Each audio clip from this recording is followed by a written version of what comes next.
Every single one of us is on a journey. This journey is our life, and like any traveler, we need a destination, a goal that we are moving toward with every step we take. Think about it for a moment. When you wake up in the morning, you have a purpose. Maybe it's to go to school, to learn something new, or to help your family. These small goals are like little dots on a map. But where do all these dots lead? What is the final destination you are trying to reach? This ultimate goal shapes everything you do, every choice you make, and every path you take. It is the compass that guides your heart through the wilderness of this world. The destination you choose depends entirely on how you see the world. It depends on your worldview. Some people see this life as the only reality. For them, the finish line is here, on this earth.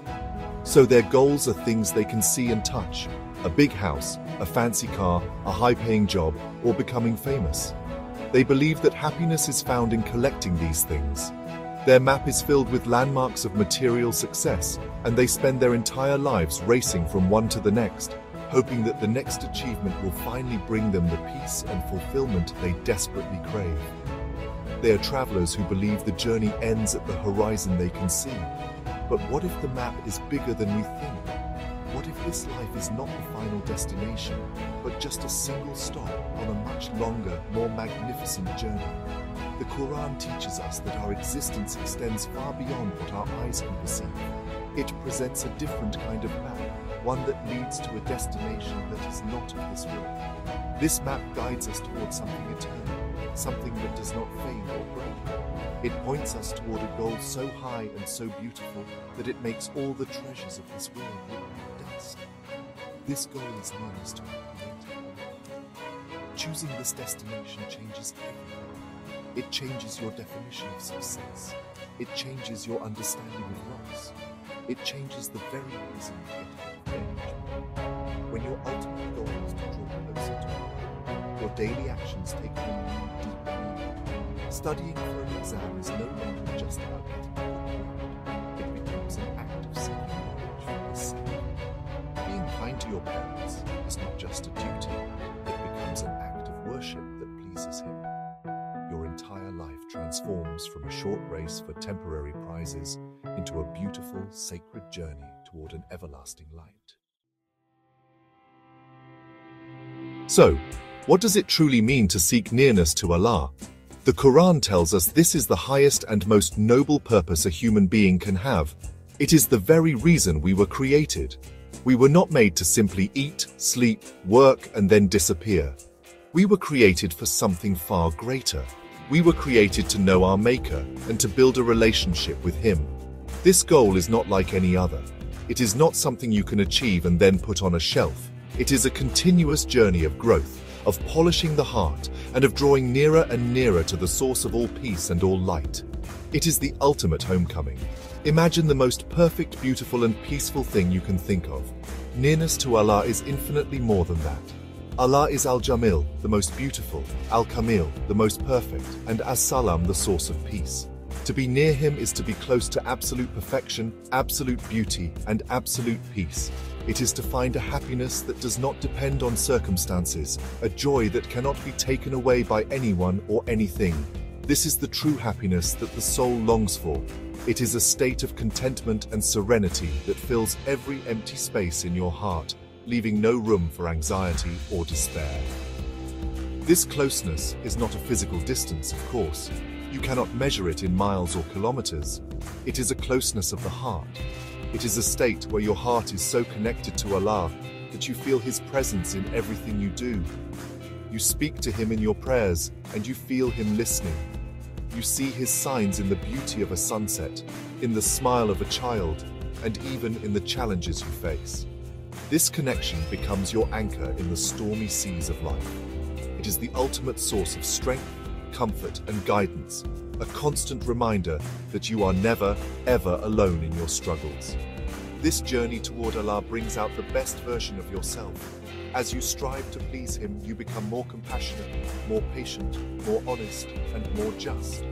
You begin to reflect in your own small human way the beautiful attributes of the one you are trying to get closer to. your character is refined, and your soul is elevated. This is the true meaning of success. It is not about how much you have, but about who you become on your journey back to Him. It is about becoming a person whose heart is alive with the love and remembrance of its Creator. Many people, however, choose a different path. Their maps are drawn with the ink of this world. They chase after things they believe will bring them happiness. But these things are like a mirage in the desert. From a distance, they promise to quench your thirst, but when you finally reach them, you find nothing but sand. A person might spend their entire life chasing wealth, believing that if they just had enough money, all their problems would disappear. They work day and night, sacrificing their health, their family, and their peace of mind, only to find that the wealth they gathered cannot buy a single moment of true contentment. Think about the nature of worldly pleasures. They are, by definition, temporary and fleeting. The joy you get from a new phone fades. The excitement of a new car wears off. The taste of a delicious meal lasts only for a moment. These things are not bad in themselves, but they are terrible masters. When you make them your ultimate goal, you are building your house on a foundation of sand. You are constantly chasing the next high, the next purchase, the next experience, trapped in a never-ending cycle of wanting more. This is a limited and exhausting existence because the world was designed to never fully satisfy you. The problem with making material things your ultimate purpose is that they are all destined to perish. Your body will grow old, your wealth will be left behind, and your status will be forgotten.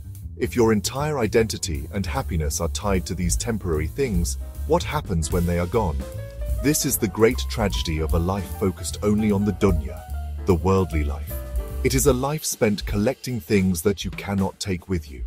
It is like spending years decorating a hotel room that you know you must check out of tomorrow, while completely ignoring the permanent home that awaits you.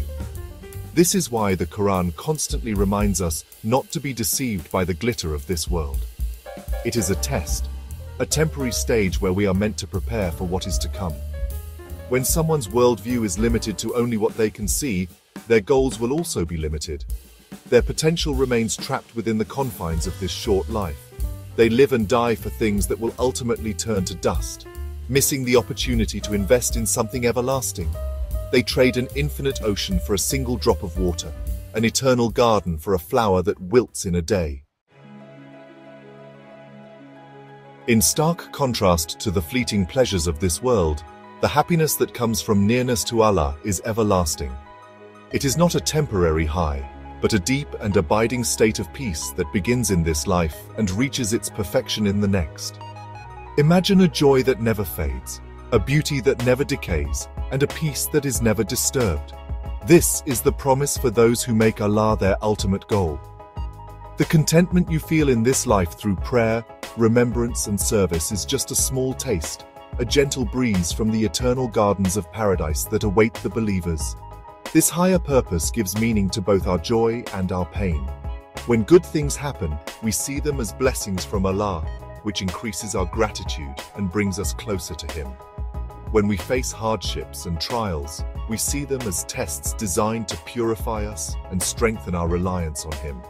This perspective transforms suffering from a meaningless tragedy into a powerful tool for spiritual growth.